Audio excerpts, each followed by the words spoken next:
اليوم رح نعمل دجاج بالبردقان. عبال ما البرتقال يعني عبال ما الدجاج يتصفى، انا غسلته عبال ما يتصفى رح نعمل سوا التتبيله.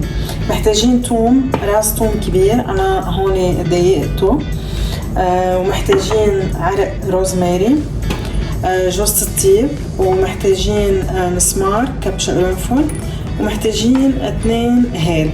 هولي هلا انا حدقهم البهارات هاي حدقها مع الثوم.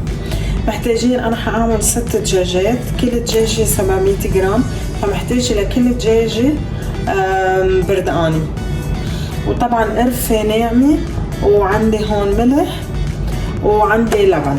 هلا بورجيكم كيف الوصفة، بس رح دق الهول وبرجع لكم.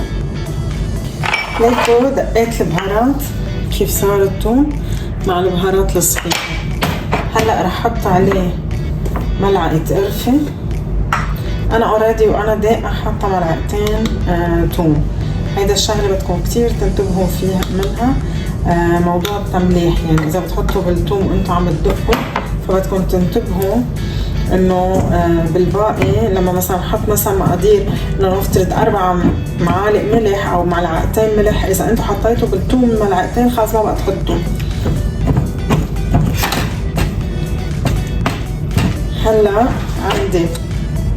هلا عندي البردقان. قبل ما اعصره راح ابرش السكن تعيته، القشرة تعيته راح ابرشها، ما كلياتها، جزء منها. اوكي، ما بدي الابيض يبين يعني هيك.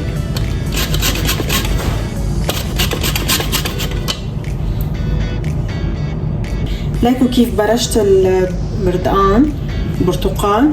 شايفين كيف نزل الزيت؟ هيدا الزيت كتير مهم، شايفينه؟ هيدا الزيت كتير مهم لوصفتنا. وطبعا البرتقال ما وصلنا للابيض، احنا بشرناه بس من دون ما نوصل للابيض. اوكي، لانه الابيض هيدا بيمرمر الوصفه. يعني اي شيء، اي اكل، حتى لو عصير البرتقال بدكم تعملوه، بدكم زست تحطوه، ما توصلوا للابيض، لانه الابيض كتير بيمرمر الموضوع. هلا رح اعصر البرتقال عشان احطه على الوصفه. هلا حطيت الثوم والبهارات والبردقان، عصير البرتقال. هلا رح احط 500 جرام لبن اللي هو الزبادي اليوغورت،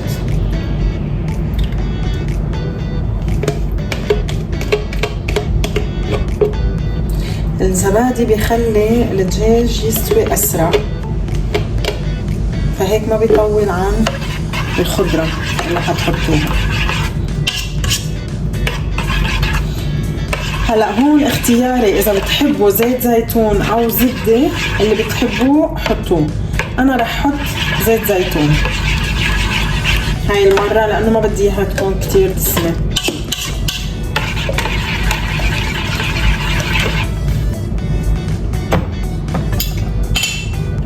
رح احط 4 معالق.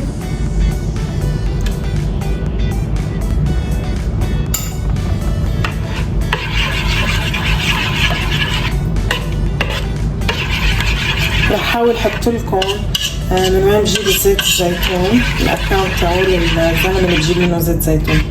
زيت زيتون كتير طيب. هلا هاي التتبيله هي اللي رح استخدمها للدجاج مينيموم ساعتين. حبيتوا تحطوها يوم كامل ما في مشكله. هلا رح احط فيها 1 روزماري، شايفينه؟ 1 مثل ما هو. طبعا كمان اختياري الروزماري لانه في ناس ما بتحبه. هاي الدجاجة يا حية عندي اياها مغسليتها ومخلي المي تتصفى منها. هلا رح اخد كل دجاجة وحطها بقلب التتبيلة. هيك. رح اخد وحدة تانية حطها حدها،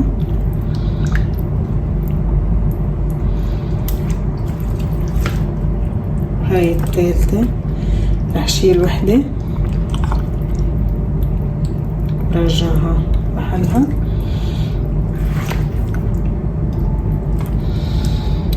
طبعا انتوا بتعرفوا اي وحدة حطيتوها قبل التانية، فبتشيلوها وبتحطوا محلها التانية.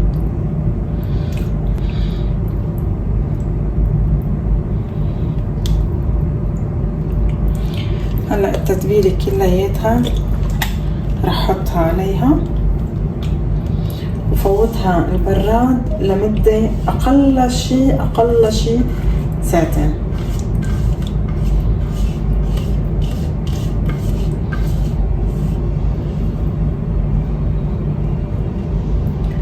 رح اغطيها بألمنيوم عشان ريحة الثوم ما تملى البراد.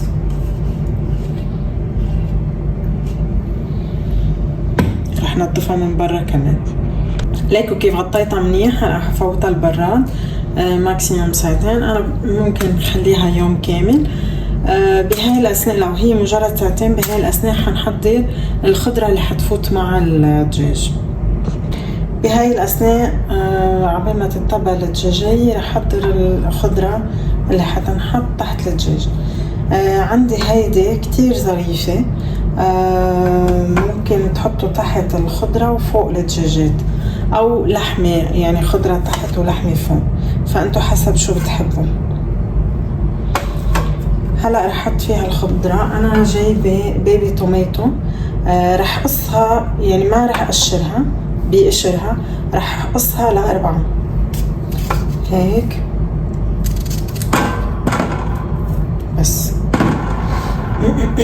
طبعا لو كانت صغيرة ممكن ما تقصوها ل4، حسب انتو شو بتحبوا، يعني ممكن ل2، فانتو واللي بتحبوا.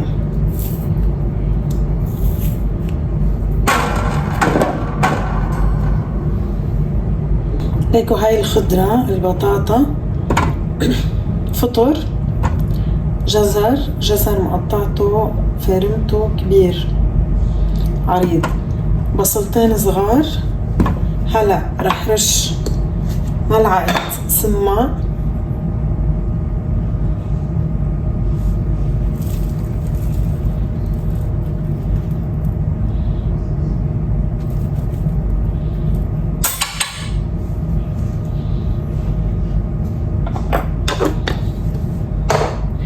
رح احط ملعقة ملح،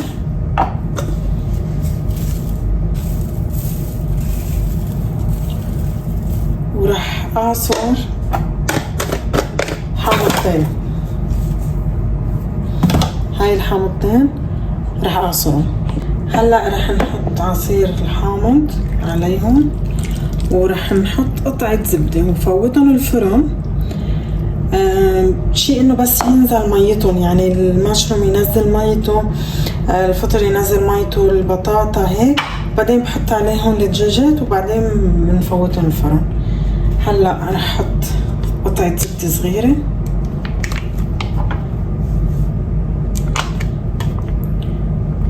الزبدة اقل يعني شيء لا يذكر. هي قطعة الزبدة. هلا حفوتهم على الفرن.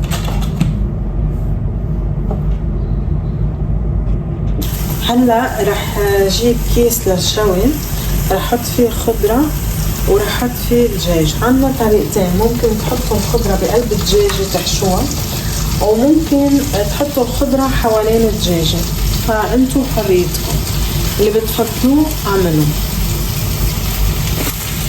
هيكوا كيف نزلت ميتها الخضرة. فهلا ححط فوقها الدجاج، رح احطها من فوقها وغلفها وفوتها الفرن.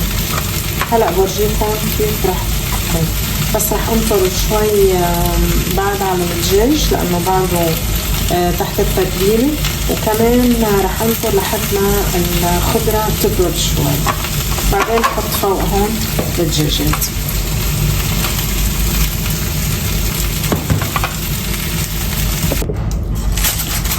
ليكو هلا رح احط الدجاجات عليها.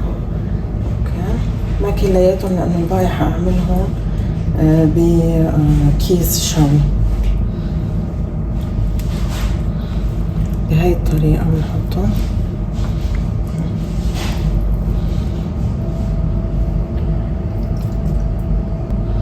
هي بتساع هاي 4 دجاجات. حاولوا تطلعوا الجوانح برا هيك.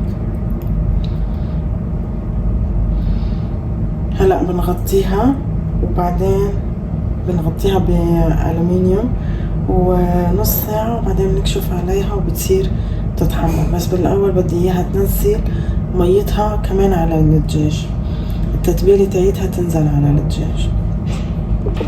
ليكو هلا قصيت الليمون على قد الصينية، سكرها من كل الجوانب بهي الطريقة.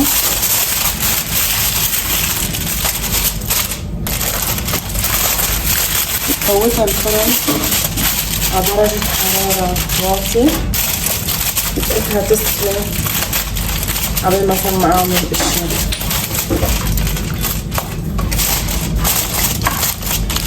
رح احط لكم مقادير الوقت تاعون الطبخ كل شي تحت الفيديو. هلا رح نفتح سوا عليها وبعدين رح نرجع ندخلها الفرن عشان وجهها يحمر.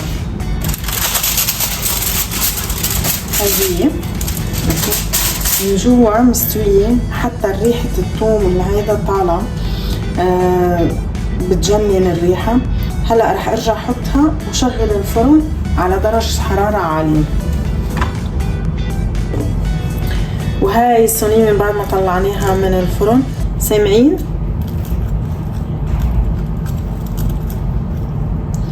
من برا مقرمشة ومن جوا رح تقص شقفة، بس هي كتير سخنة ما رح اقدر دوقها. ليكو كيف مستوية من جوا ومن برا مقرمشة قرمش.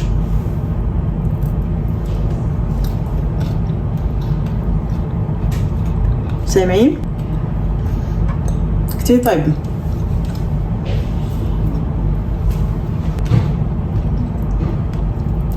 ليكو الخضرة كيف من مستوية بنفس الوقت منها هيك تحسوها ميتة، لا مستوية وجامدة.